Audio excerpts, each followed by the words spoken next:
এই দুনিয়াটা প্রত্যেকটা মানুষের জন্য ক্ষণস্থায়ী রে বাবা। আমরা কেউ চিরস্থায়ী বাসস্থান নিয়ে আসি নাই। আজকে এখানে আছি, কালকে হয়তো আগামী কালকে অন্ধকার কবর করে যেতে হবে। ইমানদার মুসলমান বাবা,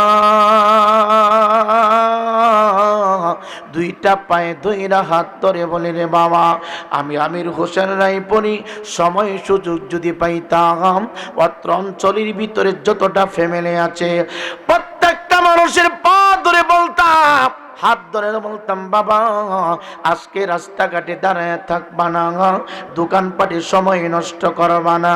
কারণ আল্লাহর কসম করে বলছি রে বাবা, কোরআনের মাহফিল ছাড়িয়া তুমি যদি চা হোস্টেলে বসে থাকো, একদিন আল্লাহর আদালত তুমি আটকা পড়ে যাইবা। হয়তো আমার আল্লাহ জিজ্ঞাসা করবে, বান্দারা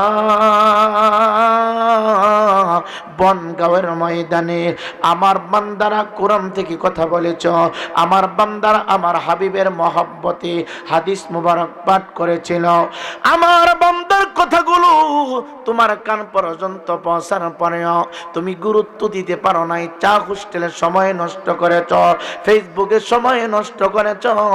আমার মন বলে ওই মানুষগুলো আল্লাহর আদালতে আটকা পড়ে যাবে, ওই মানুষগুলো আল্লাহর আদালতে ধরা খেয়ে যাবে। এই জন্য অনুরোধ কইরা বলি, রাস্তাঘাটে দোকানপাটে দাঁড়াইবা না। সময়টা কিন্তু কারোর জন্য অপেক্ষা করে না, সময় কিন্তু চলমান বাবা। ইমানদার মুসলমান বাবা, দিন চলে যায়, রাত চলে যায়, আমি আর তুমি মনে করি আমার সময়টা বুঝি বাড়ে না রে, না না না না। আজকে ফেব্রুয়ারির 9 তারিখ চলে গেলে এই দিনটা আর ভবিষ্যতে পাওয়া যাবে না।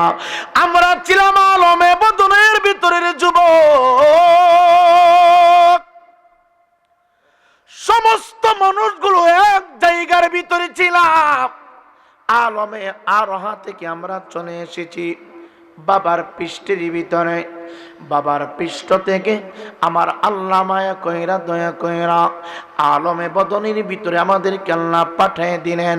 মায়ের পেটের ভিতরে যখন আমার আল্লাহ পাঠালেন, আমরা মনে মনে চিন্তা করেছি, মায়ের পেটটাই আমাদের জন্য বড় রাজধানী, মায়ের পেটটাই বুঝি আমাদের জন্য বড় একটা জগৎ, মায়ের পেটটাই বুঝি আমাদের জন্য বিশাল একটা আনন্দর খেলাঘর, মায়ের পেটটাই বুঝি আমাদের জন্য বিশাল বড় একটা আনন্দ ফুর্তি করার জায়গা।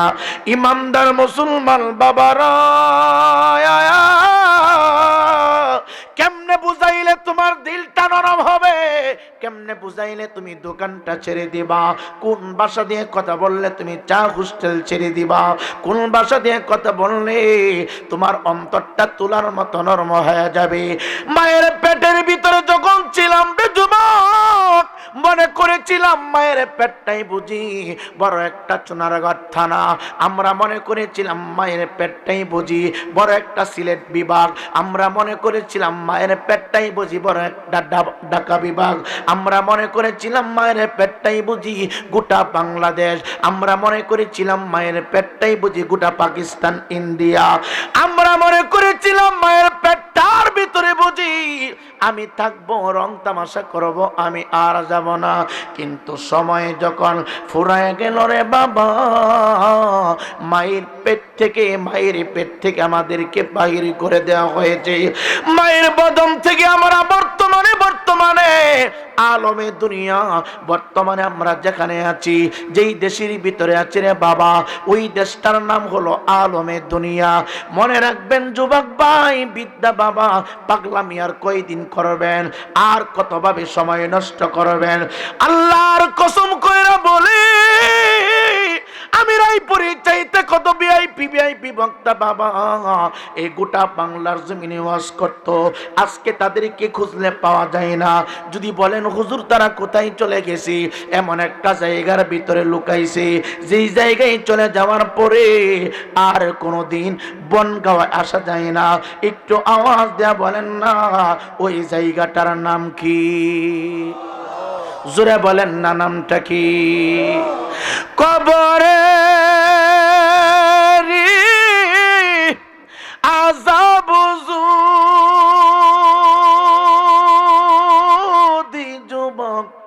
দেখি তো গরবারি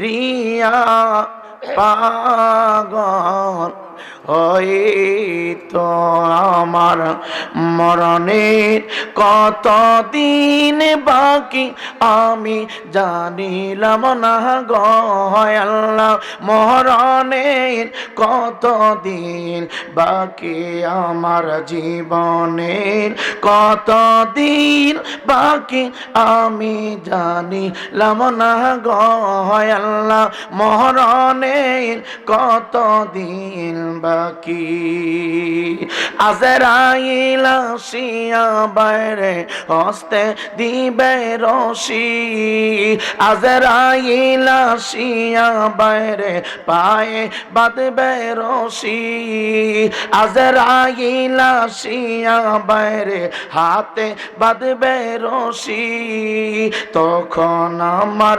মনাবাই করবে লুকালুকি আমি জানিলাম না গো আল্লাহ মরণের কতদিন বাকি আমার জীবনের কতদিন বাকি আমি জানিলাম না গো আল্লাহ মরণের কতদিন বাকি 40 দিনের আগে যুবক মতের নিশানি 40 দিনের আগে বাবা মতের নিশানি আজরাইল দয়রানি বচকে দিয়াম আমি জানিলাম না গো আল্লাহ মরণের কতদিন বাকি আমার জীবনের কতদিন বাকি আমি বুঝিলাম না গো আল্লাহ মরণের কতদিন বাকি হায়াত হইল হাতে বাইরে মত লেখা পায়ে হায়াত হইল হাতে যুবক মত লেখা পায়ে যেখানে যার মরণ লেখা সেখানে সেই মরে আমি জানিলাম না গো আল্লাহ মরণের কতদিন বাকি আমার জীবনের কতদিন বাকি আমি জানিলাম না গো আল্লাহ মরণের কতদিন বাকি